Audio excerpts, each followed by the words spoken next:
après.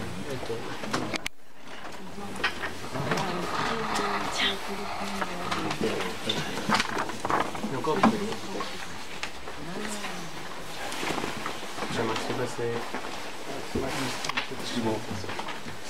Shalom, shalom. Alors regardez, le ménage de Pessah, chaque année on le répète, il y a quelques points que je veux mettre en avant. C'est pour les femmes, non? C'est pour les femmes. C'est justement ce point que je voulais mettre. C'est pour les femmes. C'est pour ce point que je voulais faire attention. On y va. Le ménage de Pessah. On est encore là. On va passer tic-tac sur quelques points. Le ménage de Pessah, à l'intérieur, caractère, orgueil, chametz, colère, chametz. D'abord, il y a une personne un rabbin qui a dit sagement que si lors du tout le ménage de Pessah, c'est pour faire la volonté d'Akadosh Baruch Hu. Parce qu'on veut que faire la volonté d'Akadosh Baruch Hu. Parce qu'on veut que notre maison soit sans chametz. C'est-à-dire, on sait que le Harizal a dit, le Hari disait que si on arrive à ce que la maison elle ait aucune miette de chametz, il est sûr que la personne ne faudra pas de toute l'année. Il est protégé de Pessah en Pessah de ne pas fauter. Donc on comprend l'empressement que l'homme Israël a de faire le ménage de Pessah. Mais qu'est-ce qui pousse la personne à faire le ménage de Pessah? C'est la volonté de faire la volonté d'Akadosh Baruch Hu. Or si la personne elle arrive à s'énerver à cause du ménage de Pessah, ça veut dire que le tout c'est pas véritablement de faire la volonté d'Akadosh Baruch Hu, parce qu'on sait qu'une personne qui fait une mitzvah, elle est protégée. Une personne qui fait une mitzvah, elle est protégée. Donc si tu fais vraiment une mitzvah et tu penses à faire la mitzvah lorsque tu fais le ménage de Pessah, alors tu es protégé de la colère. Mais si tu te mets en colère, ça veut dire que c'est pas le ménage de Pessah, c'est autre chose que tu es en train de faire. C'est le ménage du printemps, c'est le rangement de la maison, et ça n'a rien à voir avec Pessah.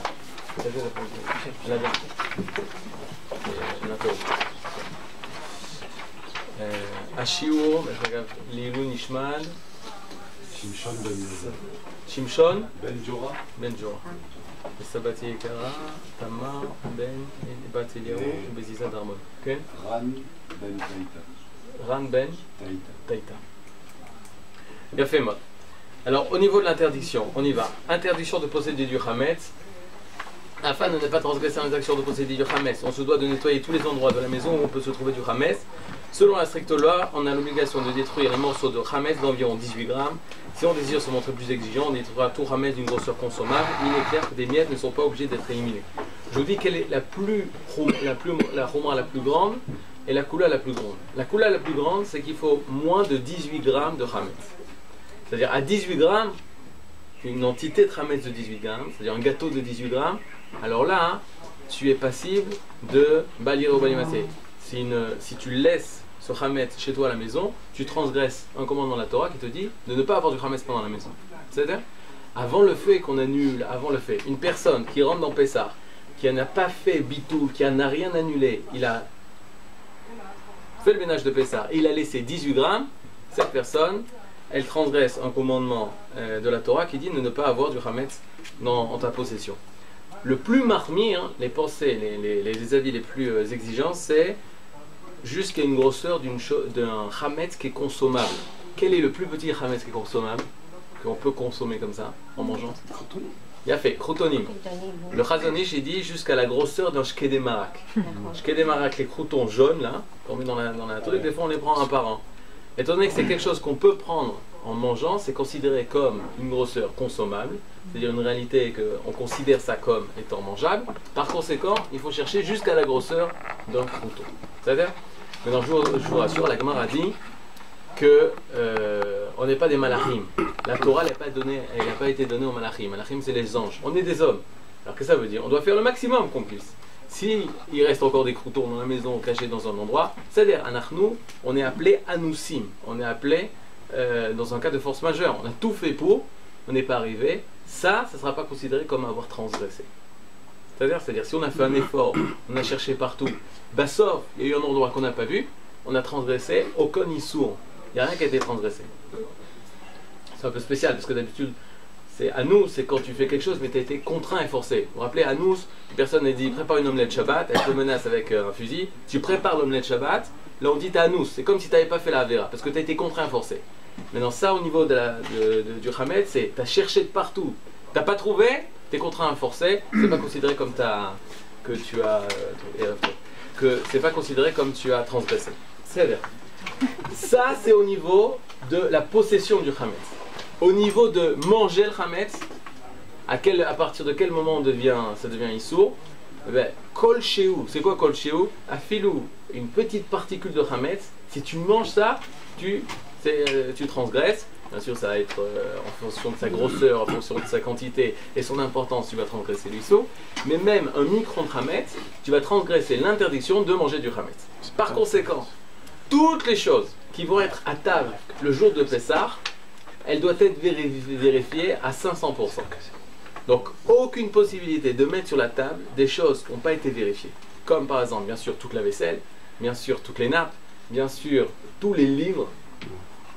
C'est impensable. On a les Agadot dans les Birkat Amazon, mais durant tout Pessah, impensable de prendre le birkonim qu'on a durant toute l'année et qu'on met sur la table de Shabbat avec le Hametz, de les nettoyer pour Pessah et de les reposer à table. Ça, on prend tous les birkonim, on les met dans un sachet, on met Hametz dessus, dans un placard, Vezéou, pas besoin de vérifier. Si vous aviez préparé et vous vouliez faire des commentaires le soir de la Haggadah en sortant le Chumash de Shemot où il y a les passages de la sortie d'Égypte, ça, si tu comptes le mettre sur la table, il faut vérifier feuille par feuille du livre pour vérifier qu'il n'y a aucune miette de Hametz. Parce que ça peut tomber sur la nappe, qui va tomber ensuite, qui va tomber sur la soupe, etc. etc. Donc il faut faire attention. D'un côté, tu ne vas pas vérifier le Hametz sur les lustres, mais d'un autre côté, tu vas vérifier le Hametz là où tu peux arriver à manger. C'est bien. Donc je vous dis, au niveau de la bibliothèque, il n'y a rien à faire. Non, mais pour les livres, les livres que tu vas pas utiliser. C'est pour ceux qui ont l'habitude d'étudier sur la table pendant qu'ils mangent. Mais ceux qui le font jamais. Ceux qui le font jamais, mais ceux qui ont des enfants, qui étudient. Tout est possible. Non, c'est pas possible, bien sûr. Avec les enfants, tout est possible. Mais Nagin, une personne qui sait très bien que ça n'a jamais utilisé avec du Hametz, il n'y a aucun problème. Mais si tu comptes quand même le mettre, passe quand même dessus pour savoir s'il n'y a aucun problème. Pour les livres, on a une sifria, par exemple. Elle a dit on a une sifria. Est-ce qu'il peut se trouver 18 grammes de Hametz? Non. Alors il peut peut-être au-dessus les livres. Alors tu vérifies au-dessus les livres. Est-ce qu'il peut se trouver des miettes du Hametz? Peut-être. Mais les miettes, ça ne m'intéresse pas. C'est-à-dire si c'est des miettes de Hametz, je n'ai pas besoin de vérifier les livres. Merci. Les seuls livres que je vous ai dit qu'il faut vérifier, c'est seulement les livres qui sont sur la table. C'est tout. Maintenant. Vous savez? Donc ça c'est par rapport à manger, c'est par rapport à la possession. Bon, Hachem, que les Chachamim nous ont aidés, que même si tu vérifies, on va faire le bitoul, ce qui va s'appeler le bitoul, annuler tout le Hametz qu'on a. Donc on a plusieurs protections. Mais ça ne nous rend pas tout de faire tout l'effort de vérifier. Bessel. On y va. Au sujet de la cuisine, vous avez tous les détails ici. On ne va pas passer un par un. Je vais dire plusieurs choses importantes qu'on a l'habitude que chaque année on repose la question. Si vous avez des questions, vous pouvez m'appeler toute la semaine, jusqu'à Pessah, même pendant Pessah et même après Pessah, pour des questions de cache-route. Qu'est-ce qui est conseillé par les Chachamim? Le four, on passe par le four, les grandes choses. Le four, c'est ça. Le four, on cachérise pas, on ferme, pas cacher les Pessah. Tu es obligé d'utiliser le four parce que sans le four, tu peux pas, tu es obligé d'avoir le truc. Deux possibilités. Four à pyrolyse, tu peux cachériser. Comment tu cachérises le four à pyrolyse? Vous avez un four à pyrolyse? Oui. Il pas thermisé. Four à pyrolyse, c'est comme ça. Il faut le nettoyer pleinement. L'attendre 24 heures qu'il n'a pas été utilisé, etc. Nettoyer le caoutchouc avec du chomer, etc. Si le caoutchouc est abîmé, on change le caoutchouc pour Pessah. On change pour toute l'année. S'il y a un caoutchouc abîmé, on a un problème de bien vérifier. Ou alors tu peux bien le nettoyer et faire irouille dessus, de le cachériser. Une fois que tout est nettoyé, etc., tu le mets à la chaleur la maximale. Combien de temps on peut mettre? 300 2 heures, vous pouvez mettre 2 heures, t'es pas obligé de mettre aussi. À partir du moment où c'est 1 heure, même une demi-heure, entre une demi-heure et 1 heure, c'est d'agamour. À partir du moment où ça a été. Il y a 1h30 et 2h30. Il y a deux. Ah, c'est 2 programmes, tu peux pas choisir, tu peux pas baisser. Oui, justement. Et moi, j'ai. L'un ou l'autre. Voilà. Ah, mais au minimum, c'est 1h30? 1 heure, ouais. C'est énorme. Ok, c'est là, on s'assure, il n'y a aucun problème. Et donc, ça, vous faites, et c'est cachère, les Pessah. Qu'est-ce qui est conseillé? Il y a 2 avis. Il y a 2 avis au sujet des plateaux. Il faut changer. Le mieux c'est de changer. Il y a des plateaux qui se vendent, qui sont réglables, etc., que tu peux le mettre dans n'importe quel four. Pour Pessah, le mieux c'est d'avoir de nouveaux plateaux. Shalom en Israël. Tout ce qui est le verre, ceux qui ont la halacha, qui font la halacha comme le Rav Mordechai Eliyahu Zatzal. Le Rav Mordechai Eliyahu Zatzal, même s'il était sfarad, il était posé comme les Ashkenazim pour le verre, que le verre ça absorbe. Par conséquent, les gens même qui ont un four pyrolyse, il faut qu'ils mettent de l'alu sur la porte en verre. Il y a quelqu'un qui fixe la halakha comme le Rabbin de Chayou? Personne. Mais c'est-à-dire, les personnes qui fixent la halakha comme le Rabbin de Chayou, il faut mettre de l'alu sur la porte en verre parce que le verre, ça absorbe. C'est-à-dire, et donc ça peut redonner du goût. Maintenant, nous, qui fixons pas la halakha comme le Rabbin de Chayou, comme les Ashkenazim, le verre, on peut les utiliser toute l'année, soit Chalavi, soit Bassari. Les assiettes en verre ou les verres en verre. Mais à Pessah, sauf s'il y a un problème financier, on a l'habitude de prendre des verres tout à fait nouveaux. Est-ce que vous faites ou pas? Oui. On n'a pas l'habitude de garder les verres qui étaient verts dans l'année pour Pessah. C'est-à-dire, sauf si c'est possible, c'est cachérisable. Sauf s'il y a un problème d'argent, etc., il ne peut pas racheter des verres, alors on pourra garder les verres pour Pessah. C'est-à-dire, si vous êtes invité et que vous voyez les mêmes verres, on dit non, les verres c'est aucun problème. Il peut, mais il faut qu'il les nettoie, qu'il les nettoie. Excuse-moi, j'ai pas bien compris pour le four. Pour le four, c'est comme ça. La porte, elle est en verre. Non, non, pas du tout. Je veux dire, on peut l'utiliser ou pas? Si c'est four pyrolyse, tu peux l'utiliser. Et c'est pas censé l'utiliser? Non, four pyrolyse, il y en a qui sont... Hein, la grande majeure partie des décisionnaires ont dit il n'y a aucun problème. Ça va? Et ben, c'est pas ce qui est marqué ici. Hein. Qu'est-ce qui est marqué ici? Le four, bien le nettoyer. Alors attendez, troisième étape, le four normal. S'il y a une personne qui désire quand même préparer son four normal, tout est marqué ici. Qu'on faisait en France en général, c'est ce qu'on avait reçu comme truc. Ça c'est si vraiment, mais ça c'est ce qu'on permet, il n'y a aucun problème, on peut l'utiliser, mais c'est pas préférable. C'est-à-dire si vous avez une possibilité de ne pas utiliser le four, il vaut mieux ne pas utiliser. Le four à micro-ondes. Alors le four à micro-ondes c'est considéré comme un four s'il y a une résistance. La résistance qu'il y a dans les fours à micro-ondes grille, c'est considéré comme un four, donc le nettoyage comme le four. Mais si c'est un four à micro-ondes, un vrai four à micro-ondes, quoi, un four à micro-ondes sans grille au-dessus, alors c'est très simple. On lave d'abord, toujours. Il vaut mieux éviter. Pourquoi il vaut mieux éviter dans le four à micro-ondes? Parce qu'on ne sait pas exactement qu'est-ce qui se passe dans ce four à micro-ondes. Ça c'est la première des choses. Une personne, elle ne veut pas éviter, elle a besoin de ce four à micro-ondes parce que c'est comme ça. Il y a Hensman, on doit préparer vite à manger, on a besoin du four à micro-ondes pour chauffer, pour truc. Donc comment on cacherait le four à micro-ondes? Tu nettoies tout bien, tu mets un verre d'eau avec du liquide, tu bous pendant 1 minute 30, 2 minutes de façon à ce que toute l'eau chaude s'évapore dans le micro-ondes, et durant tout Pessah, on doit couvrir les aliments. On couvre le micro-ondes de toute façon. Ça c'est pour l'utiliser, Bassari, Khalavi. Non, même question santé, on laisse pas quelque chose de découvert dans le micro-ondes. Ashrechem Israël. Bien fait. C'est obligatoire. Alors durant Pessah, c'est obligatoire de laisser couvert tous les aliments que vous allez chauffer dans le micro-ondes. La plata de Shabbat. La plata de Shabbat. La plata de Shabbat, des fois on a tendance à oublier. D'abord, on nettoie la plata de Shabbat. On fait Irouy Mikli Rishon. Irouy Mikli Rishon, ça veut dire verser de l'eau bouillante. Maintenant, faites très attention. Quand on dit de verser de l'eau bouillante, il faut qu'elle continue à bouillir. Si on est avec un koum-koum qui est détachable, nous à la maison on a un koum-koum qui se détache, et donc ça arrête ça chauffe plus, par conséquent, la température elle tombe. Donc quand c'est irouille, c'est pas de l'eau bouillante qui va tomber. C'est-à-dire, donc il faut, je sais pas, garder le fil accroché de façon à pouvoir verser, que ça soit encore bouillant, sur la plata de Shabbat, et la faire griller, la faire brûler, la faire rester chauffée pendant 1 demi-heure. Mais malgré tout ça, on conseille de recouvrir avec un plastique dur, un aluminium dur, de façon à pouvoir, que ce soit qu'il n'y ait aucun problème par rapport à la cache-route de la. Le shaïch, le plan de travail, il y a des chachamim qui ne se cassent pas la tête. Ils nettoient ça avec un produit qui enlève toutes les saletés, etc. Donc il n'y a plus de gouttes ramesse, il n'y a plus rien. Mais malgré tout, on le recouvre. Soit de l'alu dur, ou soit de. Ça s'appelle toile cirée, nappe en plastique, PCV, des trucs comme ça. Au niveau de ce qu'on a l'habitude d'oublier, c'est pas marqué le lave-vaisselle, c'est vraiment pas autorisé quand il est neuf. Appelez-moi dans la semaine, dites-moi c'est quoi, comment ça marche, c'est compliqué, ça stresse les rabbins le lave-vaisselle. Non, c'est pas compliqué, c'est savoir à quel moment l'eau chaude elle passe. Appelez-moi et je vous donnerai en fonction du appareil. Les appareils vapeur, ça peut pas remplacer le koum là. C'est quoi les appareils vapeur? Tu sors de la vapeur comme ça? Oui, ça projette la vapeur, ça met une pellicule d'eau C'est de l'eau chaude, hein. Je sais pas. Si c'est de l'eau chaude bouillante qui sort de ça, c'est de l'eau. La vapeur, C'est de l'eau, oui. mais elle tombe. Ça va refroidir très vite. Ça va refroidir très vite, c'est ça le truc. Ça refroidit, je crois. Tu as raison. C'est de l'eau chaude. Irouit, c'est-à-dire c'est un truc à la ha très connu, quoi. C'est-à-dire il faut que ça soit de l'eau chaude bouillante qui tombe dessus. Si un physicien dit c'est sûr c'est comme de l'eau bouillante, on accepterait. Mais comment c'est, je sais pas très bien, on peut pas quand même. C'est sûr que c'est pas comme ça. On est arrivé un petit peu, pour toi, je m'excuse, le pyrolyse est un problème. Le pyrolyse, il faut bien nettoyer tout, dans les coins et recoins, sur les parties caoutchouc, etc. Et ensuite le faire chauffer, et après l'avoir nettoyé.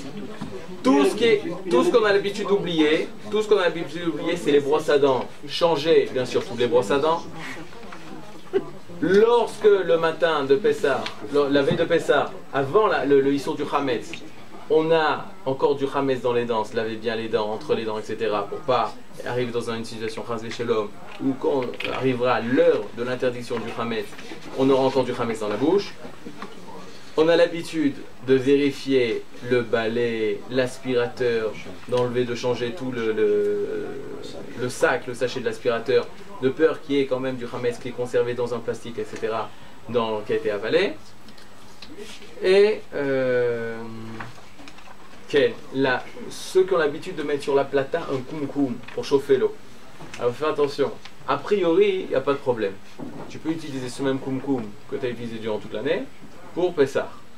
Mais s'il y a des trous, souvent il y a des trous au-dessus de la plaque sur le kumkum. Et si dessus tu as l'habitude de mettre des chalotes pour pouvoir les chauffer le jour de Shabbat, alors ça c'est sûr qu'il faut faire une cachérisation. C'est-à-dire, et ce qui est conseillé si tu ne veux pas faire la cachérisation, donc d'acheter un autre kumkum pour pouvoir arriver à ça. Le soir de la Bdikat Hametz, quand on va faire la Bdikat Hametz avec la bougie, d'abord c'est avec une bougie. Dans les endroits où la bougie ne peut pas venir, on prend une panasse, il n'y a aucun problème de faire ça avec une lampe de poche, sous les lits, dans la lampe de poche, dans la voiture, lampe de poche, dans les armoires, etc., avec une lampe de poche. Mais il faut que ce soit rétini. Et ça veut dire rétini, ça doit être très sérieux. C'est pas un folklore d'arriver le soir et de passer la bougie comme ça y est, on a fait la Bdikat Hametz. Bdikat Hametz, ça dure longtemps. Et ça dure longtemps. Ça dure le temps pour pouvoir vérifier dans tous les endroits. S'il y a eu des endroits qu'on est sûr, qu'on a tout vérifié, et qu'on a fermé cet endroit, et depuis il n'y a aucun enfant qui s'est baladé avec du Hametz, mi karadin, tu n'es pas obligé de vérifier. Il y a une mitzvah d'aller vérifier, de vérifier même dans des endroits comme ça. Mais qu'est-ce qu'on fait? On vérifie sur le sol avec la bougie. Lorsqu'on arrive devant les armoires, on sort tous les habits et on vérifie si on a vérifié les poches, si on a vérifié les cartables, si on a vérifié tous les endroits pour voir s'il y a mamash et pas de hametz.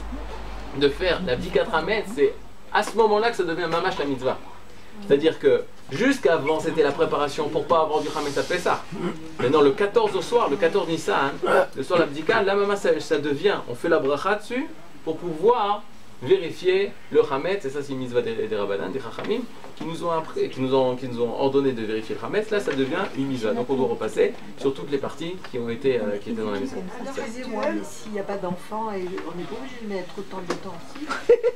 S'il n'y a pas d'enfant, c'est d'ailleurs Bezrat Hashem, chez Tizkou, les Nechadim, les Ninim, Bezrat Hashem. Entre-temps, vous n'êtes pas obligé de beaucoup de temps, mais passez dans les endroits pour voir ça a été vérifié, ça s'était vérifié. Le mari en général vient et dit ça a été vérifié, ça a été fait, ça c'était fait, et de vérifier qu'il ou quand même de se montrer. Alors faites attention, les vêtements c'est lavé. Les vêtements c'est lavé. Je vous donne un exemple très simple. Le hametz, à partir du moment où tu as mis du liquide vaisselle dessus, ou un produit kolchiou, chimique, qui va empêcher le hametz d'être mangé, alors ça s'appelle, il n'est plus mangeable par un chien, par conséquent, c'est besséder. À quel niveau c'est besséder? C'est des besséder au sujet de posséder du hametz. C'est-à-dire du hametz qui a été annulé avec un liquide vaisselle, on ne peut pas considérer ça que tu possèdes du hametz, c'est plus du hametz. Mais si tu viens à manger ce hametz, alors tu redonnes de la valeur et de l'importance à ce hametz. Et jusqu'à ce que tu le manges, alors c'était pas considéré comme mangeable par un chien. Mais puisque tu vas le manger, alors on est marmire. Pourquoi je vous dis ça?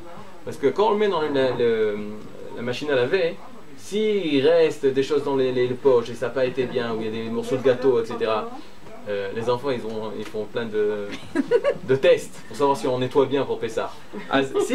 Même si t'es passé dans la machine à laver, s'il a laissé un gâteau entier dans les poches et qu'on a oublié avant la lessive de retirer ça, hein, alors il peut le prendre, c'est sûr que c'est mangeable encore. C'est-à-dire il peut le mettre dans la bouche et manger une partie. Et ça sera un issour. Parce que même si ça a été nifsal, comme on dit, ça a été rendu obsolète, malgré tout, étant donné qu'on vient en manger, on lui donne l'importance, c'est considéré qu'on va avoir mangé du chametz. Mais ça l'aime. Qu'est-ce qu'au sujet de la vente? D'abord, tout ce qu'on faisait en Maroc, Algérie, Tunisie, en général, peut-être que vous allez me contredire, ce qu'on m'a dit, hein, on ne vendait jamais du chametz mamash. Non? Non. Il a fait mal. Je sais, je sens. Oui? J'entends, c'est vrai. C'est ce D'accord. que disent les parents. Besséder. Maintenant, Les parents. il y en a qui disaient qu'on gardait de la farine cachée à l'épaisseur. On gardait de la farine cachée à l'épaisseur qu'on vendait pour pouvoir tout de suite en avoir pour faire les mimouna, etc. Ok, ça c'est possible. Aujourd'hui, de la farine, c'est chametz. Aujourd'hui, la farine, comment elle est faite aujourd'hui, comment elle est travaillée pour pouvoir la moudre, etc., ça a été mélangé avec de l'eau, c'est considéré comme chametz. La farine que tu achètes dans le supermarché, elle est chametz. Donc si on a de la farine, on donne. Où est-ce qu'on donne? Ici, à Avad Rachamim, chaque année, à partir de la semaine prochaine, s'ils font ça chaque année, tout le chametz qu'on, à la place de le jeter, Avad Rachamim le récupère, le vend, parce qu'ils vont en avoir énormément, il va y avoir une perte d'argent s'ils vont devoir détruire tout ça, et ensuite ils vont le redonner aux pauvres. Donc c'est la plus belle mitzvah, c'est-à-dire au lieu de perdre le chametz, on va donner aux pauvres, et ça c'est très très bien. Et moi, whisky. Qu'est-ce que tu veux, je te réponds pas. Whisky, toi il faut décider, est-ce que c'est une grande perte d'argent ou pas une grande perte d'argent? Mais c'est... On a tout de vendre en général. Ce qu'on a l'habitude de vendre, c'est quoi? C'est tout ce qui est tarovet chametz. En fait, C'est quoi tarovet chametz? on a appris à vendre en France. Finalement. C'est quelque chose, quand on a commencé à fréquenter les communautés, on a découvert qu'on pouvait vendre. Mais avant, c'est vrai, nos parents ils débarrassaient du chametz. Bouteille fermée, tu peux vendre. D'abord, la lara elle est comme ça. Tu peux tout vendre. Tu peux tout vendre. Ce qu'on conseille, c'est le chametz mamash gamour, qui est vraiment du chametz. Là, on préfère pas. Non, mais whisky, bourra, anisette, c'est chametz, chametz. Bourra, non? Je répète. Oui, bien sûr. Non, Le la whisky, bourra, c'est non. chametz. La bourra, non, c'est de la... Le mieux, Quand est-ce que c'est ouvert? c'est pour ça qu'il y a pourri Bah maintenant. oui, comment? Il y a posé avant. Tu mets dehors. Je suppose Il qu'il y aura un faut carton. Mais il y a beaucoup de finir caves. C'est des paquets fermés. Voilà. Voilà. Quand Mais de vendre, il n'y a aucun problème. Au niveau de la lacha, ça marche. Maintenant, dit le Rav Kook, quand on vend, il faut, la vente c'est dans la tête. C'est-à-dire dans la tête, c'est-à-dire que ça soit l'igmor edato, gimuru da'at, c'est-à-dire tu fais la vente et dans ta tête tu n'es plus du tout attaché à cette chose-là. C'est-à-dire si l'arabe de Abu Ghosh, il vient, il dit où il est mon whisky, tu es de plein cœur, tu dis il est là, je l'ai gardé pour toi. C'est-à-dire il faut être conscient que c'est plus à nous, totalement s'en détacher. C'est-à-dire la vente elle marche. Vous savez comment ça marche la vente? On vend ça à un goy, c'est au goy totalement, et après Pessar, il doit payer. Et s'il n'emmène pas les 100 millions de dollars, alors il nous redonne, c'est-à-dire on fait de nouveau acquisition du chametz qu'on lui avait vendu. Les produits qu'on vend, est-ce qu'il faut qu'ils soient stockés quelque part? Le mieux oui, pourquoi? Parce que de façon à ce que tu ne viennes pas en manger pendant Pessar.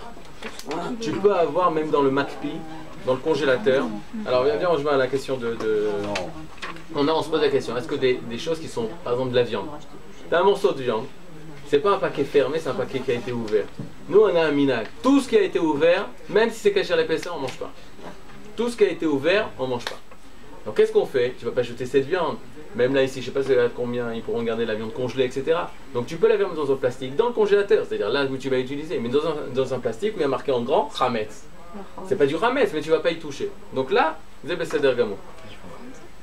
Tout ce que tu vendras, même dans la vente, tu vas préciser où est-ce que ça va être. Dans l'armoire, etc. à droite. Et sur cette armoire, fermée, impossible d'ouvrir. Tous les médicaments tu mets là-bas, où il y a marqué chametz. Mais pas ça dans la vente. rien ici.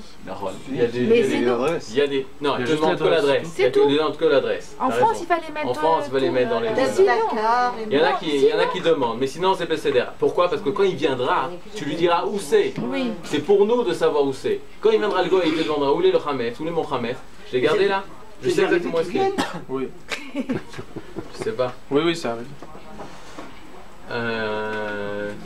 Chaque année, on est confiant que... Non, mais ce que je veux te dire, c'est qu'il faut être dans cette conscience-là. Il peut venir. C'est une vente totale, c'est pas un jeu, c'est ça que je veux dire. C'est pas une chose, de toute façon, si une personne, elle fait la vente, mais dans sa tête, c'est pas la vente, ça marche pas. Il faut être clair. Maintenant, même si tu sais qu'à la fin, c'est sûr qu'il viendra pas, et qu'à la fin, tu le récupéreras, oui, mais quoi faire? Maintenant, c'est pas à toi. C'est ça le truc. Maintenant, c'est pas à moi. Pour l'instant, c'est pas à moi. Jusqu'à la fin de Pessah, j'en veux pas. C'est ça que je le rentre dans un souga. C'est pour ça qu'il faut rien garder. Le mec, c'est rien. Non, mais pourquoi? Je vais t'expliquer comment ça marche au niveau de la halakha. La halakha, c'est quoi? C'est que si je dis, j'ai un objet chez moi à la maison, je dis, il n'est plus à moi. S'il n'y a personne pour le prendre, t'as beau crier tout ce que tu veux, c'est encore à toi. C'est contre ta volonté, il reste dans ton domaine. Mais si tu dis, c'est plus à moi, et il y a une personne qui a dit, c'est à moi, alors oui, c'est Besséder. Il a fait une vente, l'acte il est Besséder. C'est pas seulement, tu as fait un acte, tu l'as sorti, tu le veux pas. Parce que Bémet, tu le veux pas, ça mettre. Ce whisky, tu le veux pas. Et il y a une personne qui était prête, elle a dit, c'est à moi. Moi, je suis prêt à l'accepter. Donc ça marche. Même si tu sais qu'à la fin, tu vas le récupérer. Mais je conseille de ne pas penser à ça. C'est-à-dire même pas penser à ça. Donc la vente, il n'y a aucun problème. Mais Hametz Gamour, comme on a dit, tous les médicaments, tout à revêt Hametz, on vend. C'est-à-dire tous les médicaments qu'on ne sait pas qu'est-ce qu'il y a eu, qu'est-ce qu'il y a dedans, etc., on vend tout ça. Parce que c'est pas du Hametz Gamour, c'est pas du Hametz total. Mais c'est mélangé avec du Hametz. Le Shulchan Aruch dit Hametz ou Tarovet Hametz, pour nous c'est la même chose. Mais les gens prennent des médicaments tous les jours. Oui, c'est attention. Médicaments, des médecins, dès maintenant voir avec le médecin, voir les listes, poser la question comment, quoi, comment, etc. S'il y a des personnes qui ont vraiment des problèmes, qui sont... molécules, alors justement, ce sont des molécules, mais ces molécules sont tellement petites que... Demandez au médecin qu'est-ce qu'il y a dans ça. Ensuite, il faut demander au médecin qu'est-ce qu'il y a de spécial dans ce médicament. Est-ce qu'il y a du Hametz, etc. Si lui il te dit non, il n'y a aucun Hametz, il n'y a rien. Si oui, il y a, tu dis ok, combien de molécules, quoi. Et ensuite, vous allez demander au Rav, vous m'appelez, vous me dites voilà tel et tel médicament. Il y a des personnes, pendant Pessah, ils prennent des médicaments Hametz. Il y a une façon de les prendre. Il y a une façon aussi de les garder. Est-ce que tu as le droit de le garder dans la maison ou à l'extérieur de la maison? Il y a une façon. Il y a des solutions à tout. Mais il faut d'abord savoir quel médicament on a le droit et quel médicament on n'a pas le droit. Parce que même des médicaments, c'est considéré comme... les cardiaques... Alors il y a des... Il y a des listes, hein, il y a des listes. Qu'est-ce que je fais avec David? Il y a des listes. Alors, appelez-moi, je vous expliquerai tout. On verra les médicaments. Demandez au médecin. Et des autres chaînes. Koulam, niye brille. Tournez la page. Dimanche 13 avril.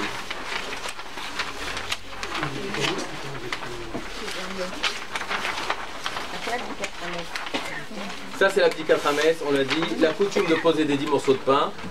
Non, notez où ils sont les 10 morceaux de pain. C'est-à-dire notez où est-ce qu'ils sont pour pas les trucs et bien compter. Et en général ne pas laisser les enfants les cacher tout seuls.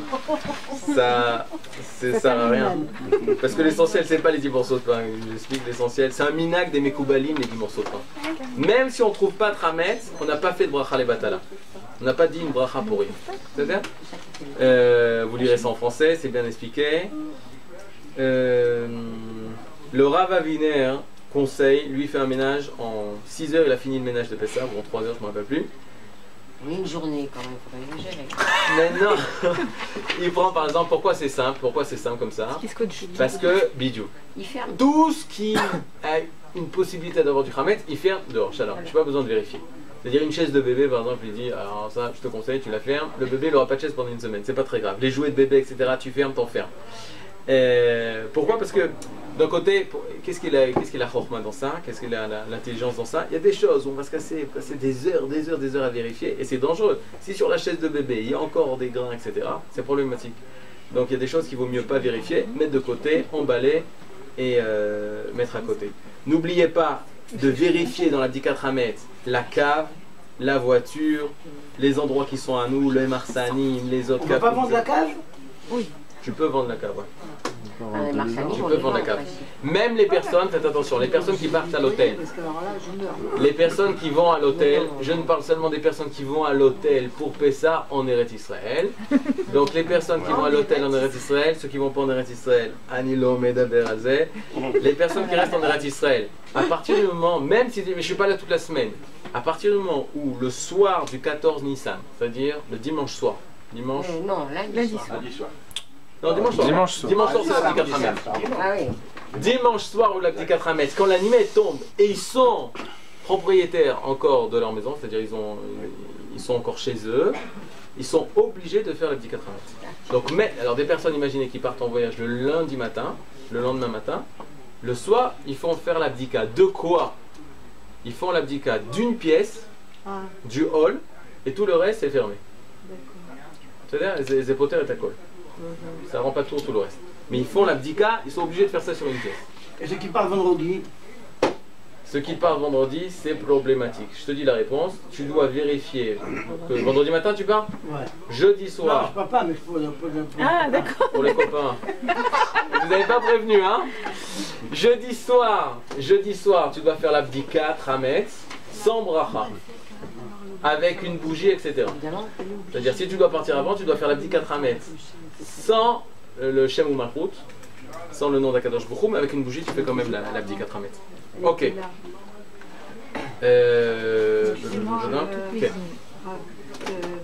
Ma fille, d'habitude elle est là avec nous, l'abdika. Là, elle travaille le matin de Pessah. Le lundi? Donc le lundi matin, elle travaille. Donc elle est obligée de faire l'abdika chez elle. Oui. Dimanche soir. Avant de partir, après elle ne rentre plus chez elle du tout, elle reste chez nous. Dimanche soir, elle fait l'abdika chez elle. Mais même si il faut qu'elle fasse tout le ménage ou pas? Alors, ce que j'ai dit, c'est-à-dire tu peux vérifier seulement une pièce et tout le reste fermé. Okay. Tout le reste, vendre tout ce qu'il y a dans la maison. Mais il faut qu'élever l'abdika Hametz, c'est sur une pièce où ça a été. Alors elle met les 10 morceaux de pain dans une pièce seulement? Bien sûr. Ah oui. Moi je ne conseille même pas de donner 10 morceaux de pain. Comme elle a qu'une pièce, ça va être petit. Alors ça, c'est encore plus facile. Le lendemain, on y va. On est dans le lundi 15. Fin d'une étude afin de couper le jeûne des premiers-nés. Ça aussi, les premiers-nés. Même si le père n'est pas premier-né, si son fils, s'il a un garçon premier-né qui est encore petit, plus petit que 13 ans, il n'a pas fait encore la bar mitzvah, le minak, c'est de lui aussi, le père, de participer à un sioum pour rendre patour son fils. Il aurait dû jeûner à la place de son fils, et il y en a même qui disent à la place de sa fille. C'est-à-dire quand il n'y a pas son premier-né, fille ou garçon, qui sont à l'âge de la bar mitzvah ou de la bat mitzvah, il doit lui aussi participer pour exempter le jeûne de sa fille ou de son fils. C'est-à-dire, on se lave les dents, plus fil dentaire, on est en haut à droite. Interdiction de manger du Hametz, finir de brûler le Hametz avant, vous marquerez l'horaire, comme ça vous saurez, dans tous les calendriers c'est marqué. On brûle le Hametz, bon ça c'était la télévision, Kainboro, tout ça, ça fait partie du Hametz qu'il faut brûler. Réciter la Formule 1, il faut, voilà, ensuite on y va. Il faut faire dormir les enfants et les grands pour que tout le monde reste éveillé durant le Seder. Il y a une mitzvah que les enfants restent éveillés jusqu'à la fin du Birkat Hamazon. C'est-à-dire qu'on passe toutes les mitzvot avec les enfants. Pour réussir ça, il faut que pendant l'après-midi, les enfants viennent à dormir 2-3 heures. Pour ça, il faut éteindre tous les téléphones, les péléphones, les iPhones, etc., de façon à ce que les grands et les petits viennent dormir pendant l'après-midi, la veille de Pessah. Préparation du plateau du Seder. La préparation du plateau de Seder se fait la veille. On ne doit pas préparer le soir du Seder, le Seder. Le plateau doit se faire la veille. Et on doit préparer les matzot. Dimanche. Pas dimanche. Lundi. L'après-midi, quoi. Oui. Lundi après-midi, c'est la veille du soir. Ah oui, d'accord. C'est normal. C'est normal. C'est bon, à Shraïr. Mais là, c'est pas normal. J'ai eu peur, dimanche, il faut préparer. Il faut préparer lundi, il faut tout vérifier lundi. Matzot, shmurot, entière, le vin, le céleri, etc., tout ce qu'il faut. Et préparation des verres petits adéquats pour boire la quantité de 86 ml de vin. Ok, ça, c'est important. Si une personne prend un grand verre de vin. Ah! Non, pas boire un grand verre de vin. Si elle sert à table, la maîtresse de maison, elle sert à table, elle met des grands verres de vin. C'est-à-dire, si par exemple, on va imaginer, je ne suis pas très fort en vin, mais là c'est 86 ml, c'est ce qu'il aurait dû boire. Ça c'est révite, ça c'est un quart de log, c'est ce qu'il aurait dû boire, c'est ce qu'on doit boire, cette quantité-là. Or, dans ce verre-là, on a, les guides, 200 ml. C'est-à-dire, on a 100 ml ici, c'est la moitié. C'est-à-dire, et on a tout. Les Rachamim nous disent, quelle est la meilleure façon de boire les 4 coupes de vin? C'est finir le verre. Maintenant, si la maîtresse de maison, et on se tourne vers la maîtresse de maison, si elle sert des verres de 200 millilitres, la personne qui veut faire la mitzvah comme il faut, elle ne finira pas le seder, c'est pas haut. Sauf si c'est bien entraîné à pourrir. Il finira pas le seder. La deuxième personne, ça sera bien au niveau de la halakha. On lui dit, ok, tu n'es pas capable de finir le verre entier, tu dois faire plus que la moitié. C'est-à-dire, si c'est 200, tu dois boire 101 millilitres. Mais comment on peut mesurer? Alors attends, c'est facile de mesurer. 101 millilitres. 101 millilitres, c'est bien. Mais pourquoi? C'est dommage. Parce que non seulement c'est beaucoup plus que ce qu'on t'a demandé, et en plus, c'est seulement la moitié du verre. Par rapport à ça, il y a un manque. Alors, quelle est le verre le plus parfait? C'est le verre de 100 millilitres, ou 90 millilitres, ça c'est le top. Le verre de 90 millilitres, c'est le verre parfait. Parce que c'est lui que tu peux boire et que tu peux finir. Et même dans ce cas-là, il y en a qui permettent de boire seulement plus que la moitié. Vous vous rendez compte? C'est-à-dire que les personnes qui ont des difficultés, etc., tu peux prendre juste un peu plus que la moitié. Rov akos, rov revit, ça sera considéré comme cachet. Donc, conseil, comment tu vérifies la vie? C'est marqué dans les verres que tu as. En général, 90 millilitres, je ne me rappelle pas, mais 10 centilitres, ça existe. 1 centilitre, ça existe. D'accord? Non, pas 10 centilitres. 10 centilitres, ça existe. 10 centilitres, c'est des petits verres, qui se vendent. 10 centilitres. 10 centilitres, ça existe, ça se vend. Maintenant, si pour qu'il y ait une belle table et que vous posez des beaux verres, c'est très bien. Mais les verres de la mitzvah, il faut que ce soit des verres de 10 centilitres. De 10 centilitres. C'est-à-dire, ou 99 centilitres. Soit 10 centilitres, soit 9 centilitres. Dans le cas où on prend le premier verre, la première coupe, on prend la moitié. Il en reste une moitié. Qu'est-ce qu'on fait pour le deuxième verre? Donc tu le complètes. Je complète, j'ai le droit de compléter. Tu as le droit de compléter. Mais Kouba, il va te dire non, il faut vider tout, il faut nettoyer, etc. Mais on a le droit de compléter. Tu compléteras. Par rapport, comment on va boire les verres? On va boire les verres Be'aseva. C'est le deuxième problème pour qu'on prépare la table. Les verres, c'est le premier problème pour préparer la table. Le deuxième problème pour préparer la table, c'est Be'aseva. C'est quoi Be'aseva? Accoudé. Alors accoudé, je ne vais pas vous faire des démonstrations devant la caméra, mais accoudé, c'est pas comme ça. D'abord c'est le côté gauche, même les gauchers. C'est pas accoudé, c'est pas comme ça, c'est pas comme ça, c'est pas comme ça, c'est pas comme ça. Et là, tu prends ta chaise. Imaginez-vous, j'ai le dos, la chaise comme ça. Tu tournes la chaise, et tu as le dossier de la chaise ici, et tu mets une jambe devant, une jambe derrière. Vous avez compris? Non, pas derrière. Vous avez compris ou pas? Il faut s'adosser sur le dossier. Il n'y a pas de chaise. S'accouder sur le dossier. Bien fait. Ces chaises-là, elles ne marchent pas parce qu'elles sont trop grandes. Une jambe? Il y a la chaise là. Ça ne sera pas filmé à Yoel. Ne filme pas. Il y a la chaise ici. Il faut que tu la tournes, que ça soit parallèle à la table. Et toi, tu es comme ça. Et toi, tu bois. Ça, c'est problématique pour les dames. Pourquoi? Parce qu'il faut, pour la table, il faut de l'espace. Et la halakha, elle dit que celui qui doit préparer la table, il doit mettre assez d'espace pour qu'on ait la place de s'accouder. Parce que sinon, ça retombe sur la maîtresse de maison. Elle dit, mais elle m'a pas donné la possibilité de m'accouder, j'ai pas la place. Donc, faut faire attention. Quand on peut pas. Il n'y a pas, on veut pas. Non, il faut faire la place. Il faut essayer de... C'est ça que je veux te dire. Il faut prendre en compte ça. C'est ça qu'on faisait par terre chez nous. Non. Sur les matelas. La table basse. Aujourd'hui, c'est la mode en Israël. Aujourd'hui, je vous dis comment ça se passe en Israël. La mode en Israël, c'est on fait le repas, on le mange à table. Mais tout le maguide et les premiers kosot par terre sur des matelas, etc. Mais moi, j'ai pas osé faire ça parce que sinon, ça va être. D'abord, j'ai pas fait encore Pessah chez nous à la maison, donc on peut pas instituer ça chez les autres. Mais c'est vrai pour les enfants, ça doit être une bonne chavaya. En tout cas, pour Aseva, c'est important. Sinon, on fait pas la mitzvah. Une personne qui est là, c'est sûr qu'elle se pose la question en quoi c'est un signe de liberté de se tenir comme ça et l'autre il est à côté, fais attention, etc. Bon, c'est pas ça. Et là, il faut mettre dans une situation. Alors, je vous dis le sens profond. C'est quoi le Aseva? On se tient droit, qu'est-ce qui nous fait tenir droit? C'est la nuque, c'est la colonne vertébrale. Tac, tenez-vous droit. Ok? Ben, le jour de Pessah, on veut pas ça. C'est-à-dire, on veut se lâcher. Comment tu te lâches? Que le dos, il tient pas. C'est-à-dire, tu te laisses totalement aller de façon à ce que tu exprimes ta liberté. Ça va?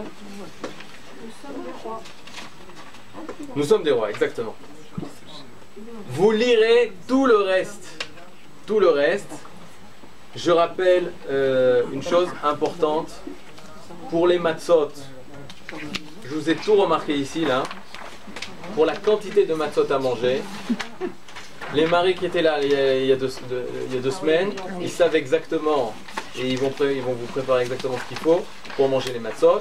Ah, c'est eux qui préparent alors. C'est eux qui préparent. Ah, c'est ça, j'ai bien. Il y a marqué, pour ceux qui n'étaient pas là, regardez, il y a marqué, on prend un kazaït, moins d'un tiers de matzah machine. On a donné toutes les valeurs, toutes les quantités qu'il faut manger en fonction d'une matzah machine.